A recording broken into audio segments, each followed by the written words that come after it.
Hi అండి, అందరు ఎలా ఉన్నారు? మా బాబుకైతే ఫ్రూట్స్ ఈ మధ్య మంచిగా తింటున్నాడండి. రైస్ తినడు కానీ ఫ్రూట్స్ మాత్రం మంచిగా తింటాడు. దాంట్లో బనానా ఒకటి. ఇంకోటి నా వెయిట్ లాస్ జర్నీలో నేను రైస్ అయితే నాకు కుదిరిన టైంలో ఈ విధంగా అయితే వండుకుంటున్నానండి.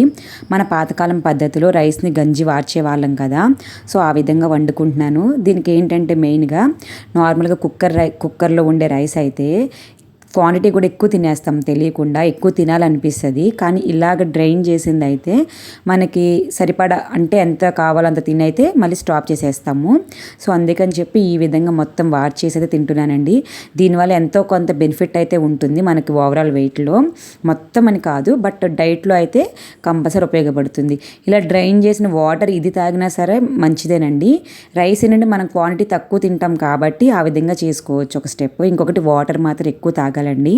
వాటర్ కనుక తాగకపోతే మనకి వెయిట్ లాస్ అప్పుడు బాడీ అంతా డిహైడ్రేషన్ అయిపోతుంది. అంతేకాకుండా మనకి యూరిన్ ప్రాబ్లమ్స్ కూడా వస్తాయి. నెక్స్ట్ వచ్చేసి ఇదిగోండి ఈ విధంగా అయితే అవుతుంది డ్రై అంత అయిపోయినాక. ఈరోజు నాన్ వెజ్ కర్రీ ఎక్కడ ఎక్కువ తింటాను అని చెప్పి నేను ఇలాగ అంటే వార్చిన తర్వాత రైస్ అయితే పెట్టుకుని తింటున్నాను. అలాగే దీనికి కాంబినేషన్ టమాటా చారు. నా వీడియో నచ్చితే కనుక లైక్ చేయండి. అలాగే ఎవరైనా సబ్స్క్రైబ్ చేసుకోకపోతే సబ్స్క్రైబ్ చేసుకోండి.